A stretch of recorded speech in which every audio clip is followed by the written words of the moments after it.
Welcome to part two of Abnormal Society. Now, in part one, I asked you if you knew the difference between sociopathy, narcissism, and borderline. Now, when triggered, reactions can look similar on the surface, but they're actually very different when it comes to intent and motivation. Empathy does play a role in all of this, but empathy is a response, not a motivator. And it's the motivators that tell us what's really going on underneath these behaviors. In simple terms, narcissism is the intent to preserve the self, driven by a need to protect the ego or self-image. Borderline is the intent to preserve connection, driven by the fear of abandonment or rejection. Sociopathy is the intent to preserve control over others, driven by the need to protect this internal environment they've built to avoid feeling shame, guilt, fear, or pain. These intents can overlap. For example, someone may try to control another person because they're afraid of being abandoned. But it's the underlying motivation, the drive, that matters most. That is the root of the behavior, and that's what needs to be addressed for real change to happen. However, reacting this way once or twice or having these emotional drivers is actually completely normal. These are defense mechanisms, and sometimes they're even necessary. But it becomes a problem when it becomes conditioned into someone, when it develops over time through repeated exposure to pain or trauma. That's when it shifts long-term coping mechanism because what one was exposed to has never been fully resolved, and it gets stuck into a repeated cycle or loop. And while all dysfunction at every level can be harmful in personal relationships, sociopathy is unique in the fact that it can cause harm to the collective. Once sociopathic behavior becomes someone's way of coping, the need for control does not stay contained. It grows. The more control they have, the more stabilized they feel. And that stability comes at the expense of everyone around them, even strangers. But here's a second distinction that's really important to understand. Harm is subjective.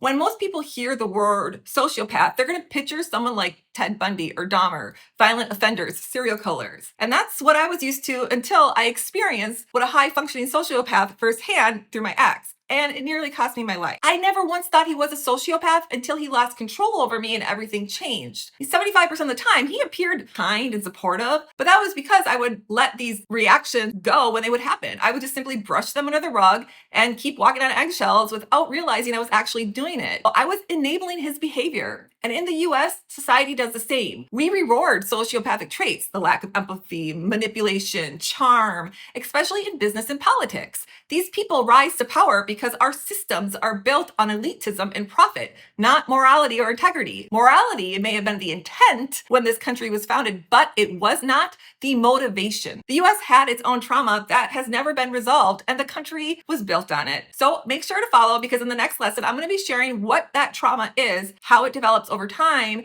and the psychological mindset behind it in the country and an individual.